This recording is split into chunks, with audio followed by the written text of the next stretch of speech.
주간의 교통 이슈를 짚어봅니다. 위클리 교통 이슈 김경배 교통전문위원과 함께합니다. 안녕하세요. 네, 안녕하십니까. 네, 오늘은 어떤 소식 전해주실 건가요? 지역 난방공사가 끓인 물과 또 지하 온천수가 도로를 뚫고 치솟는 이 사고로 사망과 중상을 입었고, 네. 또 사망사고가 가장 많은 12월 화물차 3과에 대한 불법 구조 변경, 또 적재물 결박에 대해서 집중 단속이 시행되고요.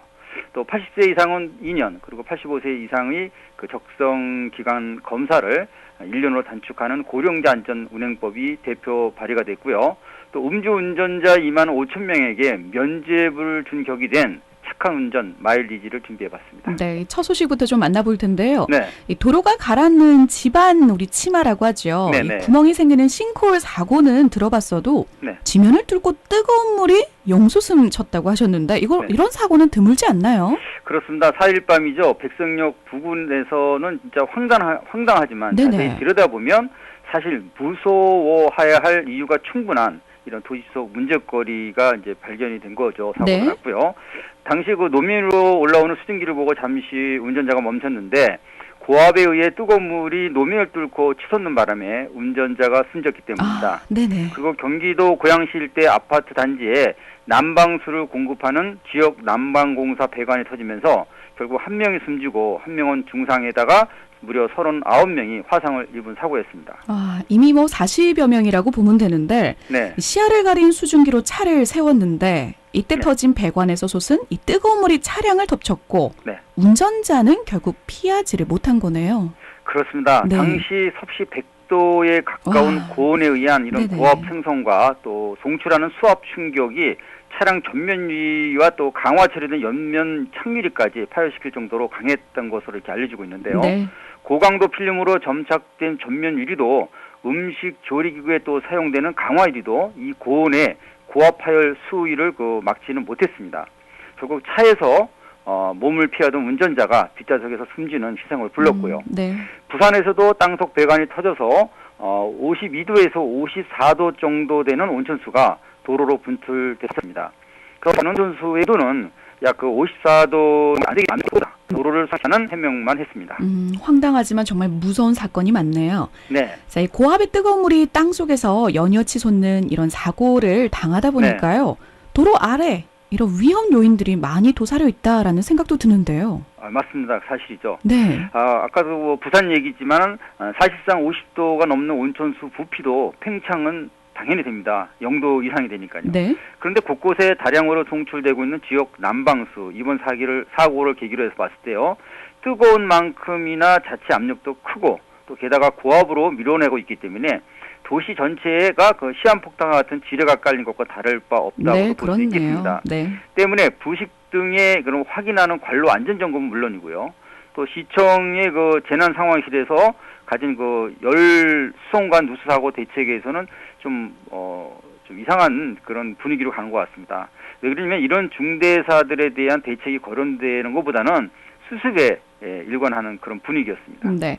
긴급대책회의가 열렸다고는 하는데 여기서 이런 중대 사안이라든지 대책은 나와야 될 것 같은데요. 나왔습니까?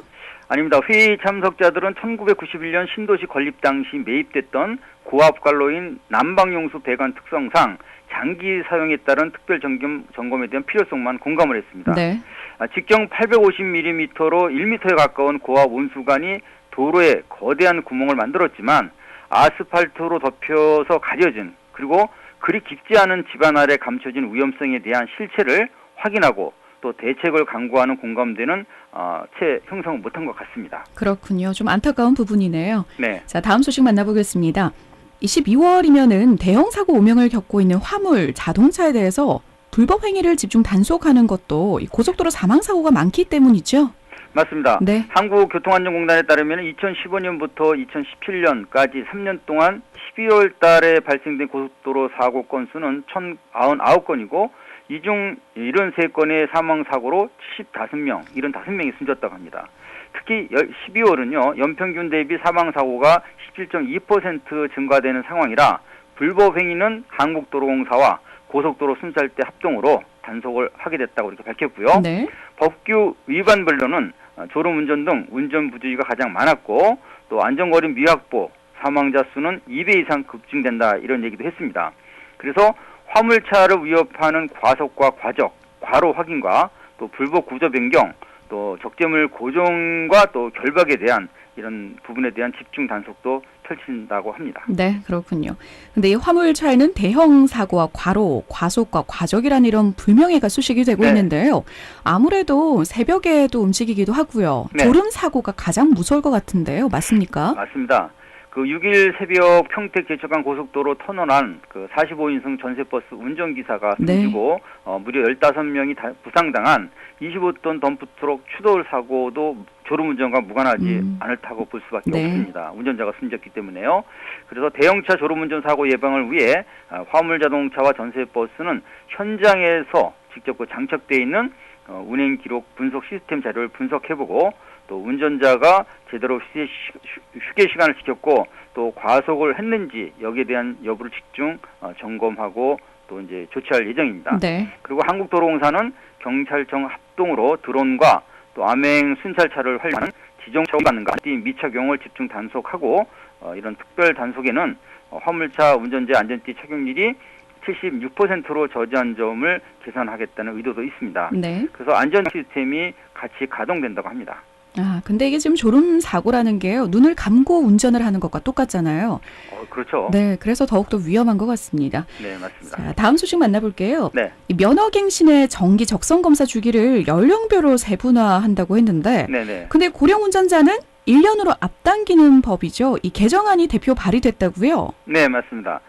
고령 운전자 교통사고가 매년 늘면서 대책 마련의 필요성이 강조되는 것이 바로 우리의 현실입니다.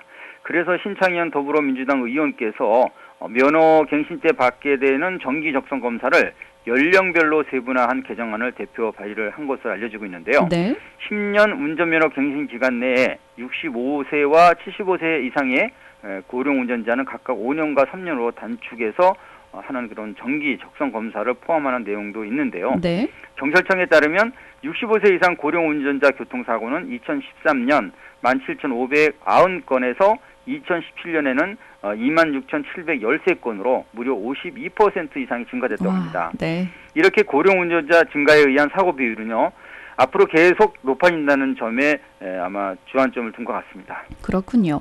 그렇다면 이번 개정안에서 주목할 부분은요. 네. 바로 이 90세를 향하는 초고령 운전자 면허 갱신 주기다라고 볼 수 있는데요. 네. 이것을 세분화하자라는 뜻인 것 같은데 이런 방안 맞습니까? 네, 맞습니다. 그 고령화에 의한 운전자는 시력도 약화되지만 사물을 인식하는 능력과 또 청력, 반사신경 역시 근력 감퇴 등에 의해 떨어지는 상황일 수밖에 없습니다. 네, 그럼요. 이는 곧 운전 능력과 직결되기 때문에 다중의 안전과 또 교통안전 사전 예방을 위한 정기적인 운전 능력 확인이 필요하다 이렇게 말씀드릴 수 있겠습니다.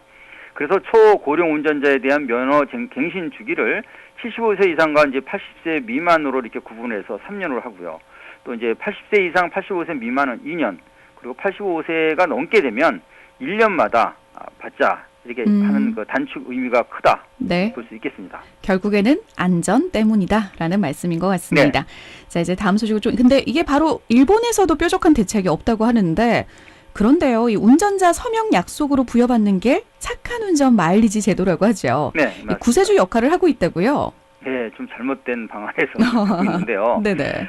인터넷으로 교통 위반을 안 하겠다 이런 서약만 하면 연 10점의 착한 마일리지가 제공되는데 네. 이것이 이제 경찰청 그 데이터베이스에 자동 적립이 됩니다.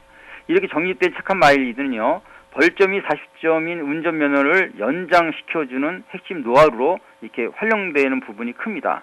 이거는 이제 40점을 받은 난폭 운전자의 면허 정지 처분을 간단하게 해결하는 그런 이제 방법으로 이제 잘못 이제 악용이 됐다고 볼 수도 있겠죠. 네. 그래서 무사고는 당연하고 또 무위반 운전자에게 해마다 주어지고 있는 일정 점수가 이렇게 음주와 난폭 보복 운전자들의 사면시켜주는 이런 면죄부로 활용되고 있다는 것은 좀 크게 잘못된 거죠. 그렇네요. 근데 벌점 40점에 대한 정기 처분은 이 40일 동안 운전을 못하지만은 네. 10점 감점을 하면 30일이 아닌 정지 자체가 아예 풀리는 거 아닌가요? 맞습니다. 네. 경찰에 따르면 법규 위반이나 교통사고로 면허 정지 처분을 받았을 때 10점 단위로 사용할 수 있는 착한 마일리지 보유 운전자 수는요, 2014년 8월 이후 324만 7,028명이고 50점을 확보한 사람은 66만 2,576명에 달한다고 하는데요.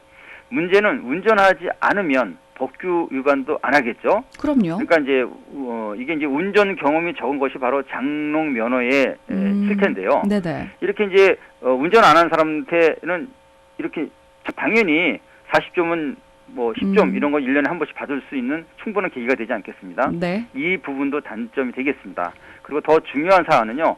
사용자 10명 중 7명이 면허정지 100일인 음주운전자였다고 합니다. 그리고 형사 입건된 난폭 운전과 보복 운전 정지를 풀어주는데도 활용됐다는 것이 경찰청의 얘기입니다. 네. 이런 부분들도 좀 잘 감안을 해야 될 것 같습니다. 저희 네. 오늘 말씀은 여기까지 나누겠습니다. 네. 네. 감사합니다. 오늘 좋은 말씀 고맙습니다.